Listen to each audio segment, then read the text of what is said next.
integrity I consider a core value.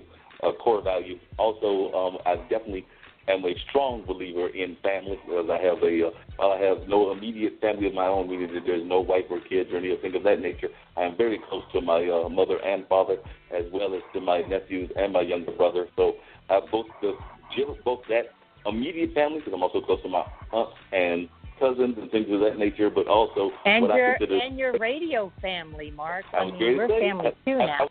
I'm ready to go there. I was going to say, and also the greater community that I'm part of. Well, definitely the radio family would be included in that. You know, me and Dean and try to talk on even off the air sometimes as well. So definitely that radio family as well as some of the community family. You know, Jessica knows that when I see her out and about, I definitely consider her part of that community family that I am a vital part of and that I pride myself on being involved with here in the Durham community. Because while the people on the show tease me about being the man around town, but Jessica can actually attest that while y'all tease me about it, it's probably true because generally if I pop up around Durham, somebody's going to be like, there's Mark, he's off to something again, doing something or another. Yeah. I used to call Mark the walking white pages of Durham because if there's anything that you want to know, you know, he was. I mean, I met Mark when I was, oh, my goodness. I think, we got another visitor. Wow. And I'm expecting another visitor. Thanks for calling the voice of the people. Who's on the line? Who's at the door? Good evening. This is Mark Little. How y'all doing? All right. Mark Little. Another gentleman that I told to call in today. Mark Little is actually a gentleman here in Durham who is a musician. So, you know, we always try to address not just the important issues of the day, but I'm sure Mark has ideas about that as well, especially since he incorporates some technology in his music. But, you know, he's a musician that I've run across at a couple of venues. The last time, I believe, was at the Carrick where he was doing a performance, and I think that's a regular gig that he has on a regular basis. But I'm going to let Mr. Little tell you about his music and what he does. Mr. Little, it's on you. Oh, appreciate it. Thanks for the time. I got a chance to listen to most of the first hour. I had to take a break and put one of my babies to sleep, but really, really good conversation. So as Mark said, I'm a musician. I was actually born in Durham, grew up here, left for a while, came back about 7 years ago now. Well, before I jump into it, Twitter, Instagram is at MAGABRITLE, Magabrittle, and you can find out when I'm performing next, all that kind of stuff there.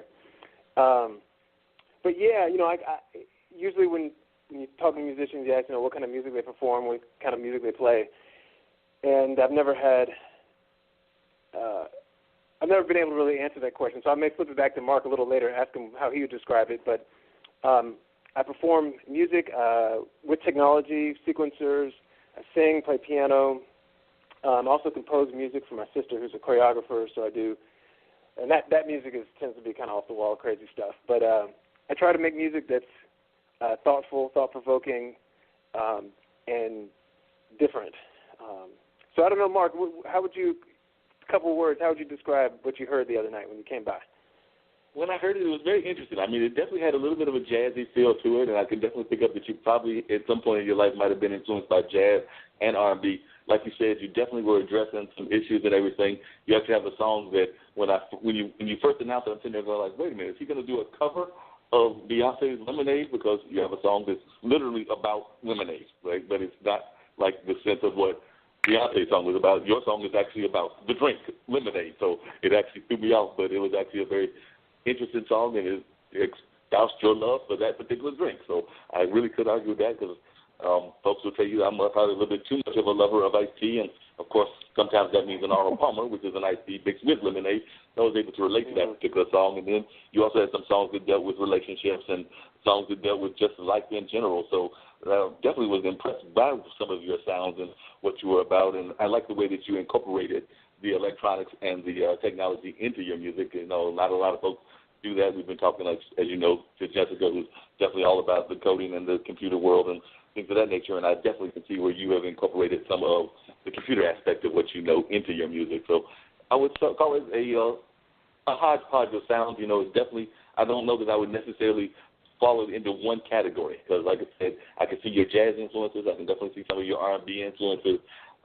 maybe even a little bit of rock influences, but it's one of those things is like, people ask you to define certain things, be that I think somebody has used it to try to ask them to define jazz, somebody else has used it to ask them to define pornography, and in both cases they couldn't do it because it means something different to everybody that's dealing with it at that particular time. And that's the way I felt about your music. But everybody that was there in the place thoroughly seemed to be enjoying the sound. So that's always the first success of a good artist, is one that the people are enjoying their music. I appreciate that. So, Mark, I got a question for you. When you are writing your music or when you're writing it and performing it, what are some of your, has anything ever deeply affected you? A breakup, something personal, something that's happening in the world that inspires you to write a certain song? Yes, very much so. So I, it's funny. There's a category of songs that are broadly, you call them love songs, but they're usually about not love. I guess Mark described it as relationships. So that's probably a better term, because it's usually about breaking up or liking somebody who doesn't like you, that kind of thing. Those songs tend to be like, there's never one story that created the song. It's always, pieces of things that people have told me or small experiences. It might be like the way that one person 10 years ago made me feel in a particular day that may end up like a couple of words in a line. But the rest of the music usually does have a core thing that drives it. I mentioned two songs. One that I wrote late last year that I performed a couple weeks ago at the Carrot that Mark heard, called Rise Up. And it's kind of an involuntary reaction to just all of the visual evidence of police brutality. And police brutality is not the right word, just violence, police violence against black people. And for me, I always think of things in a historical context. So for a while, this heightened level of visual representations of this, all these videos, that's been maybe the great volume has been in the past, 3-4 years. And, my response was, well, these things have always been happening. Now we just see them more. There's not really anything different. But images impact you after a while. And the song that I wrote late last year, Rise Up, it just kind of came out. And as a response to that, it was actually kind of a call to past freedom fighters, or people who have died in the past, asking them to come back and help us fight a fight. So that's one piece that was inspired by my life. Another one is called 10,000 Babies. I didn't perform it, so Mark's not familiar with that one, but it's available for download. I wrote that as I learned more about something called the Stolen Generation, and this is Stolen Generation in Australia. So as you all may know, there's the native people in Australia are called Aboriginal folks. They come from many different actual tribes, but they're generally together called Aboriginal people. And in the southern part of Australia, in the 50s, 60s, and 70s, there was a government program that removed Aboriginal people from their home. If they were mixed, they were adopted by white families, and if they were not mixed, they were just taken away from their homes and taught English. And this generation that this happened to is called the Stolen Generation. And the more I learned about that, it inspired another song called 10,000 Babies, which is another piece that's in that came, just came out because of that one was really a thing I read. It wasn't something that happened to me personally, but that's what 10,000 Babies is about. Now, this is Mark again. Now, you also had a song that you did perform, and which got a lot of laughs, and I can't remember the name of it, but it actually dealt with a past relationship where you were actually talking about if that person would heard the song, you weren't quite sure what their reaction would be. But I was just wondering if you could tell a little bit about that song and everything and how that came about. Right. So this In My Bed, was it that one? That's the one. Yeah. So yeah, I try to keep it light, and as you can tell, some things are pretty heavy, but you got to mix it up. So In My Bed is a song. It actually is not, despite what people think, it is not about any relationship that I've had. But the intro to the song is a kind of a talk track where I say, have you ever been in a relationship where nothing seemed to go right? You didn't like the person, you didn't even love them, couldn't really stand each other. But there was one thing that kept you together. And that one thing happens in the bed. And then it goes into the song. And, yeah. That's pretty deep, because I think that goes with a lot of individuals that are living in this world today. A lot of people don't have much in common, but lust is definitely addictive. And one-night stands and sometimes just liking a person for what they look like on the exterior and not wanting to know anything else seems to be a trend. Live for the moment, do it right now, but really not paying attention to anything you're saying or what's coming out of your mouth, but the sex is great. So, yeah, definitely that would be a cool. So is this recorded? Do you have it recorded? Could you send it to us so we could take a listen to it? Or would you want to sing a verse for us right now and just put you on the spot? Yeah, you really put me on the spot. Mark didn't say anything about that. Well, before I decide whether I'm going to sing anything on the phone, I will tell you that you can get access to this music in a few different ways. The first one is, as I mentioned, follow me on Twitter and Instagram at MAGABRITLE. I have a show coming up October 27th. It's part of a fundraiser in Durham. I'll be tweeting about that as it gets closer.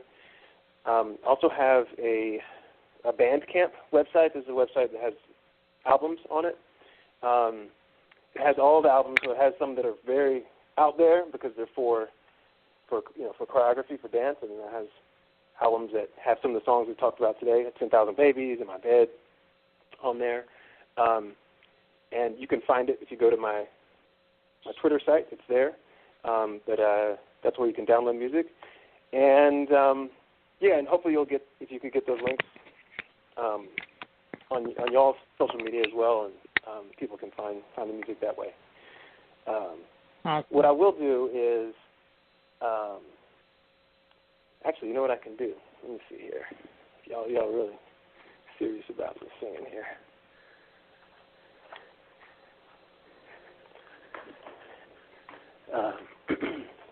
I'll sing a verse of the song, but I just want to get a starting note for myself. Yeah. Cool. Okay. Yeah.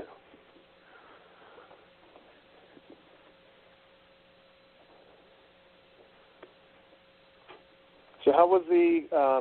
I know that the conversation earlier was supposed to focus mostly on tech, but I assume some of the craziness over the weekend came into the conversation, right?